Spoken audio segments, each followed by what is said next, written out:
issues with the definition is that it has expanded, and what's expanded is the lists of behaviours that we now know are part of domestic violence.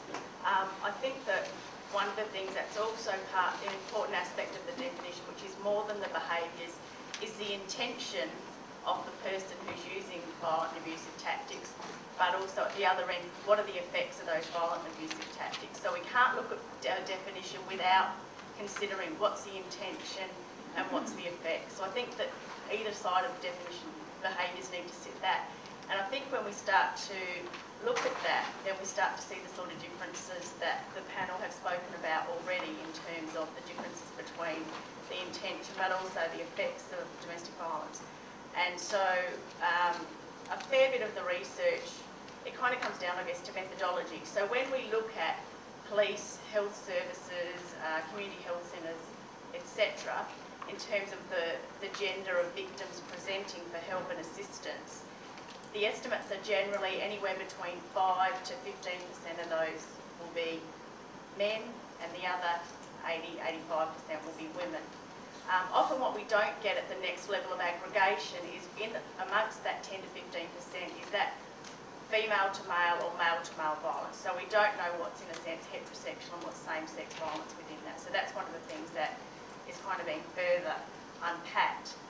The other thing when we have looked at qualitative studies in the sense that we ask men who are victims to come forward and speak about their experience as part of research, what we note is that the behaviour does tend to sound in some instances more like an anger management issue for some women, if you like.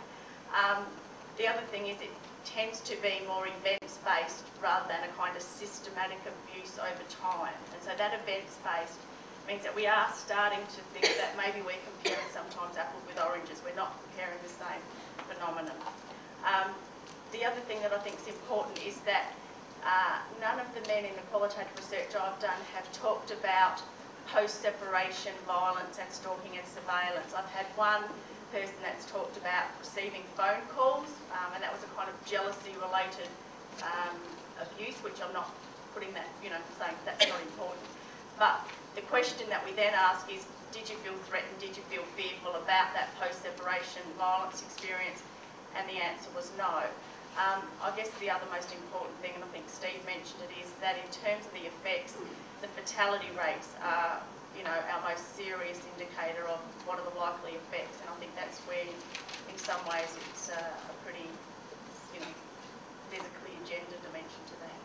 I think it comes down very much to the whole definitional issue that's been raised.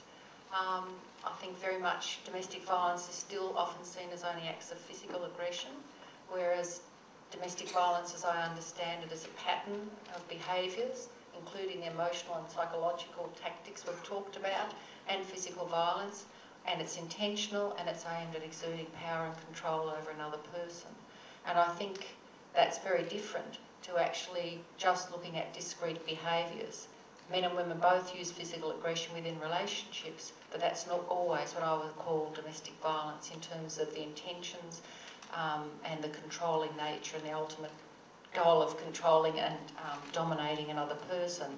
I think that's why there's two bodies of research that come from different angles. Feminist research, which actually looks at the qualitative detail of violence in relationships, and it's able to tease out issues about intention and context. The other body of literature takes a more, I guess, mechanistic, scientific way of counting acts of physical aggression out of context and removed from understanding what are the intentions and what are the effects.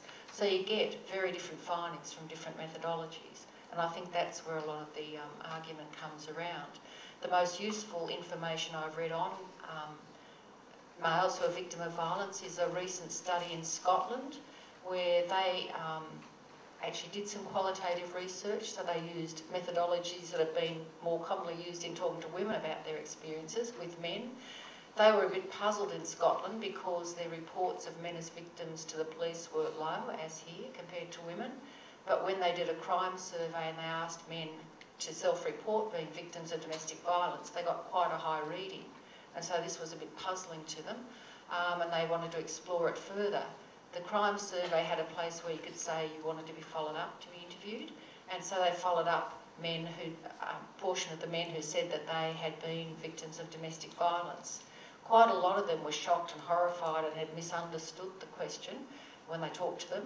They were actually talking about their violence in public places, which is where men are more at risk of violence, in my experience.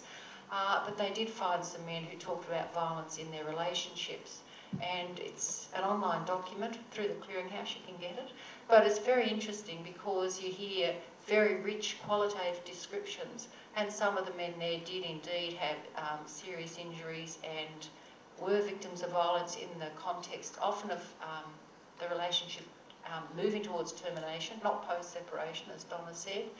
But a number of them were the descriptions that Steve talked about earlier, where men said they were retaliating, but when you heard the whole context, it was a very different story, such as one man who said that he hit his wife, or she hit him because he'd accidentally, when they were fighting, put his hand over her throat. So those sort of situations, most of us might think are probably A, not accidental, and B, are very frightening and life-threatening. But certainly by using feminist techniques with men, the men who have experienced the sort of violence and abuse in a smaller sample can actually tell their stories and be heard. I guess to begin by answering the question, what do we know about the experience of violence in gay male relationships? And the word that I would use is that it's scant. We actually don't know much. And what we do know has tended to come from North America. That's where the majority of the research of the gay male domestic violence has come from. It's really complex to get a sense of what the prevalence might be, because we're asking gay men to do two things to researchers and to clinicians. We're asking them to come out, and we're also asking them to disclose their experience of domestic violence. And we know that both those matters for gay men carry a degree of risk and stigma. So there's certainly a sense of under-reporting. In terms of the literature that is out there, though, there's a mixed bag of opinion. There are some authors that say domestic violence in gay male relationships happens more than in heterosexual relationships, that it happens less or it happens about the same. And the kind of standard numbers that people are developing some consensus on is probably 1 in 5 gay men across their life will experience domestic violence. And the definition I'm using is similar to Leslie, a pattern of abusive behaviours over an extended period of time where one partner exerts power and control over the other. Back in 1994, here in New South Wales, a group of gay and lesbian activists and clinicians came together to form a working party looking at the issue of same-sex domestic violence. And one of the key issues with that group was that it was a group of individual clinicians who were primarily gay or lesbian themselves and gay and lesbian community organisations. So in terms of talking about the issue, it was the responsibility for the gay and lesbian community to raise the issue, and that's certainly been our experience over the last nearly 20 years, where groups like the AIDS Council of New South Wales, the Gay and Lesbian Anti-Violence Project, the Gay and Lesbian Rights Lobby have been some of the key drivers in identifying and talking about the experience of same-sex domestic violence.